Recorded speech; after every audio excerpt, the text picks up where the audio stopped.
주식 투자를 하면서 기업 재무제표를 봐야 된다, 매출액을 봐야 된다, PER, PBR 뭐 아마 이런 것들 한 번쯤 들어보셨을 겁니다. 그런데 이 재무제표 뭐 이런 거 막상 열어보면 막 숫자도 많고 복잡하고 어렵게 느껴지실 텐데요. 사실 이거 어려울 게 하나도 없습니다. 초보자분들은 이 재무제표에서 그냥 딱 한 가지만 볼 수 있으면 돼요. 그래서 오늘은 진짜 누구나 쉽게 기업에 대한 재무제표, 중요한 게 뭔지, 그리고 어떤 것만 보면 되는지 딱 이거 하나만 보면 된다, 그거에 대해서 오늘 알려드릴 겁니다.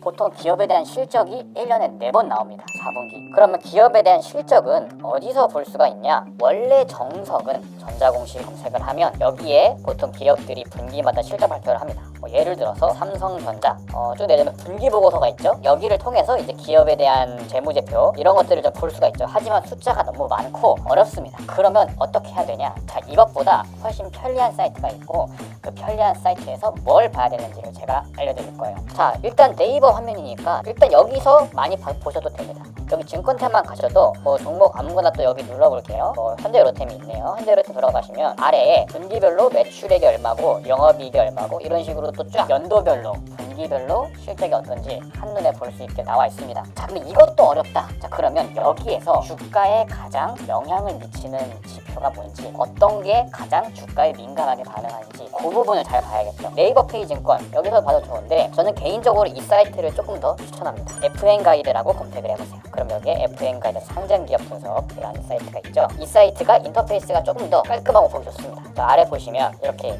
연간 누르시면 연간별로 매출액 추이, 영업이익 추이 이런 것도 볼 수 있고요. 분기 누르시면 분기별 추이도 볼 수 있죠. 여기 뭐 지표 많은데 도대체 뭘 봐야 되냐? 딱 한마디로 제가 설명을 드릴게요. 여기 매출액, 영업이익, 영업이익률 딱 이 정도만 보시면 됩니다. 그리고 세금을 떼고 실질적으로 뒤에 벌어들인 금액은 여기 당기순이익이 되겠죠.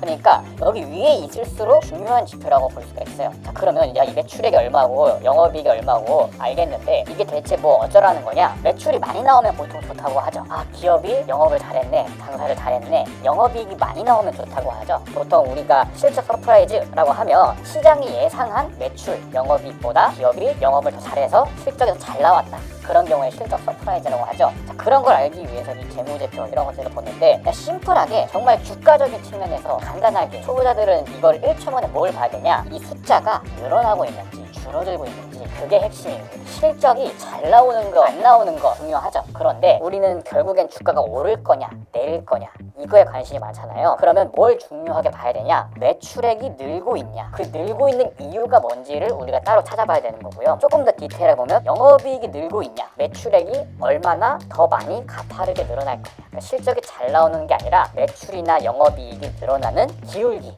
흔히 그 가속도라고 하죠. 자동차가 80km 달리고 있습니다. 근데 계속 80km로 쭉 달리고 있으면 그냥 가속도가 0인 거죠. 쭉 일정한 속도로 달리고 있는 겁니다. 그런데 엑셀레이터를 확 밟습니다. 80km에서 100km, 120km 이렇게 속도가 점점 빨라지는 그 가속력 있죠. 그 가속력의 개념을 여기 재무제표로 한번 넣어봅시다. 매출액이 쭉 일정하게 나오는 거는 주가가 크게 반응하지 않아요. 회사가 돈 아무리 잘 벌어도 실적이 일정하게 나오는 거는 사실 주식시장이 그렇게 크게 반응하지 않아요. 주가가 언제 크게 가고 언제 반응을 하냐? 우리 같은 사람들은 재무제표에서 뭘 봐야 되냐? 영업이익이 얼마나 가파르게 성장하고 있냐. 실적이 안 나오더라도요, 작년보다 올해가 더 좋아지고 올해보다 내년이 더 좋아지고 각도, 이익이 늘어나는 그 각도가 중요한 거예요. 그래서 아무리 실적이 잘 나와도 이 이익을 벌어들이는 이 각도가 가파를 땐 주가가 잘 가는데 이 이익이 늘어나는 각도가 점점 완만해지겠죠. 왜냐? 그 성장 속도가 한계가 올 테니까 그때부터 주가가 좀 둔화되기 시작할 겁니다. 그래서 내가 투자하고 있는 기업, 내가 보고 있는 기업이 최근에 여기 맨 위에 있는 매출액과 영업이익에 대한 이 성장세가 어떤지를 잘 보셔야 돼요. 이게 가파르게 매년 20%씩 늘고 있냐, 30%씩 늘고 있냐, 이게 중요합니다. 이거를 한 줄로 더 간단하게 설명을 하면 얼마나 빠르게 이익 성장률이 유지되고 있냐, 얼마나 빠르게 이익이 늘어날 거냐, 그리고 가속력을 얼마나 오래 지속할 수 있냐. 그러니까 엑셀을 밟았는데 이 밟은 엑셀을 떼지 않고 얼마나 오래 유지할 수 있냐가 관건인 거예요. 그런 관점으로 이 차트와 주식을 보면 재밌는 포인트가 보입니다. 자, 그럼 여기서 또 한 가지 어려운 점이 있을 거예요. 여기 숫자가 막 많죠. 현대로템, 광산주로 최근에 실적이 잘 나온다는 기업이죠. 연간으로 보면 어때요? 매출이 점점 늘어나고 있는 걸 볼 수가 있죠. 또 영업이익이 굉장히 폭발적으로 늘어나고 있는 걸 볼 수가 있습니다. 심지어 여기 25, 26, 27은 전망치거든요. 실적이 늘어나는 속도가 어떻습니까? 굉장히 빠르죠. 그러니까 이 각도가 얼마나 오래 유지되냐가 관건인 겁니다. 그러니까 실적이 잘 나오는 게 중요한 게 아니라 실적이 이 이전보다 잘 나와야 되는 거고, 그 이전보다 잘 나오는 그 방향성, 가속도, 그게 계속 유지되는 걸 보여줘야 돼요. 만약에 올해 30% 성장했습니다. 근데 내년에 15% 성장해요. 그럼 성장하긴 했죠. 그런데 올해 30% 성장했는데 내년에 15% 성장하면 그 가속력이 조금 떨어진 걸로 볼 수가 있어요.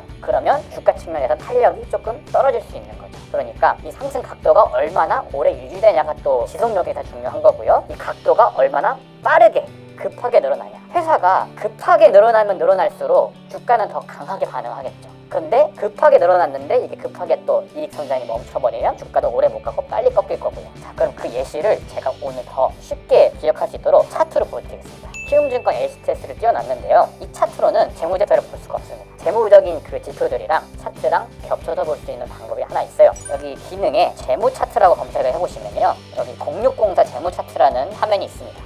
요런 창이고요. 여기 보시면 차트와 함께 이제 재무제표 관련 지표들을 같이 볼 수가 있는데, 여기다가 저는 매출액을 추가해 보겠습니다.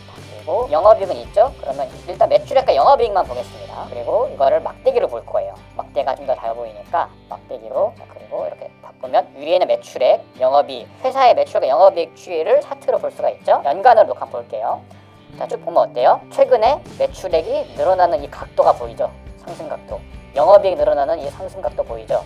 그리고 여기에 예상치도 한번 추가해 볼까요? 한 2개 포함 정도? 더 어때요? 이 각도가 유지되는 한 주가가 상승 모멘텀을 받을 가능성이 높다라는 거예요. 다른 기업들 몇 개 볼까요? 최근에 실적이 좋다고 하는 실리콘투, 이 기업도 어때요? 연간 성장률이 꾸준히 나오죠. 그리고 실적이 증가하고 있기 때문에 주가가 올라가고 있는데, 어느 순간 되면 이게 꺾이는 순간이 있을 거예요. 그러니까 실적이 늘지만 실적이 늘어나는 속도가 둔화되는 시기, 그런 시기에 이제 주가 상승도 조금 둔화되는 경향이 있겠죠. 최근에 이제 JYP도 봅시다. 과거에 이제 5,000원 하던 시절이 있었는데 최근에는 뭐 10만 원대를 넘겨도 했었고, 그리고 지금 내려오긴 했지만 어때요? 기업의 실적 측면으로 봤을 때 매출액이 거의 꾸준히 늘다가 언제 폭발적으로 들었어요? 2020년부터 폭발적으로 각도가 가파라지겠죠. 이 가파라지는 구간에 주가도 굉장히 강하게 갔다라는 걸 볼 수가 있습니다. 그러면 실적이 크게 한번 늘었다가 줄어든 기업도 있겠죠. 시젠이라고 코로나 때 진단키트로 돈을 많이 벌어둔 회사가 있어요. 자, 이렇게 보니까 어때요? 한눈에 보이죠? 매출액이 이 정도 벌던 회사였는데 갑자기 팍 늘었어요. 영업이익도 보시면 갑자기 확 늘었죠. 여기서 늘어나는 그 증가의 기울기를 보세요. 굉장히 가파릅니다. 굉장히 빠르게 늘었기 때문에 주가도 단기간에 폭발적으로 상승한 걸 볼 수가 있는데, 문제가 뭐냐? 이 상승하는 각도의 기울기를 얼마나 오래 유지하냐, 그것도 중요하다고 제가 얘기를 했습니다. 근데 코로나 같은 경우는 끝나면서 진단키트 수요도 줄었고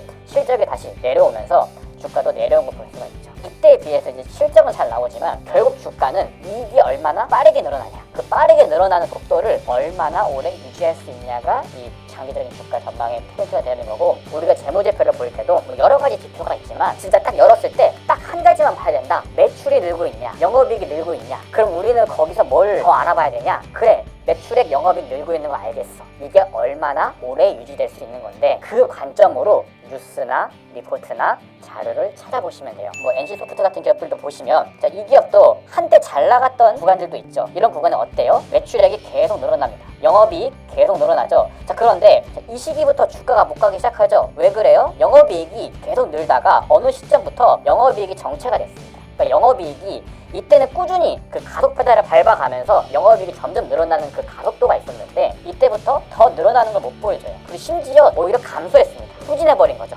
영업이익이. 그럼 어때요? 주가도 반대로 함께 내려오게 되는 거죠. 자, 그러면 여기에서 이런 종목이 다시 올라가려면 뭐가 확인돼야겠어요? 가속도, 이익이 다시 여기서부터 빠르게 늘어나는 이 각도가 가파라지는 거를 확인시켜줘야 되고, 그게 시장이 인정해주면 그때부터 다시 또 좋은 기회가 있을 수 있겠죠. 자, 그런 관점으로 여러분이 관심 있는 기업들을 한번 찾아보면 좋은 거예요. 예전에 에코프로라는 기업도 되게 뜨거웠었죠. 어때요? 매출액과 영업이익, 이 올라가는 각도가 어때요? 이때는 조금씩 늘어나다가 2021, 22가 갑자기 폭발적으로 늘어나기 시작하죠. 그리고 나서 주가 상승 각도도 어마어마하게 가파르게 상승한 걸 볼 수가 있습니다. 자, 그런데 주가가 왜 하락했을까요? 이 올라가는 속도, 이 매출과 영업이익이 상승하는 이 각도의 속도가 유지됐으면 주가가 계속 탄력을 받아가면서 좋은 결과를 볼 수 있었겠지만, 어느 순간 되면 이 상승 각도가 둔화됩니다. 둔화되는 걸 모자라서 역성장을 해버리면 더 이상 연료 공급이 안 되는 거죠. 그러니까 주가 측면에서 우주선의 연료 같은 거예요. 자, 이게 계속 꾸준히 뒤에서 받쳐줘야 계속 연료가 넣어지고, 그 연료를 기반으로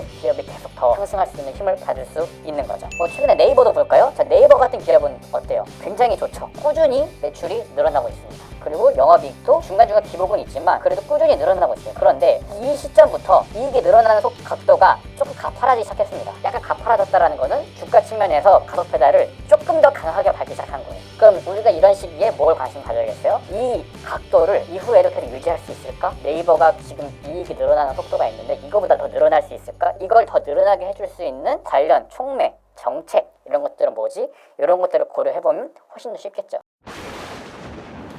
그래서 재무제표를 어렵게 볼 필요가 없습니다. 우리는 이제 회계사가 아니니까. 대신 투자자 관점에서는 심플하게 좋아지고 있냐, 나빠지고 있냐, 그리고 이게 얼마나 오래될 거냐, 빨리 끝날 거냐, 그 관점으로 재무제표를 간단하게 파악해 보시면 될 거예요. 자, 이렇게 해서 제가 간단하게 진짜 누구나 쉽게 볼 수 있는 재무제표 보는 방법, 어떤 걸 중요하게 봐야 되는지 간단하게 알려드렸고요. 자, 이것마저도 귀찮다라고 하시면 저희 유튜브 채널에서 열심히 이런 꾸준히 성장하는 기업들을 찾아서 계속 콘텐츠를 올려드릴 테니까 많은 관심, 구독과 댓글 부탁드리겠습니다.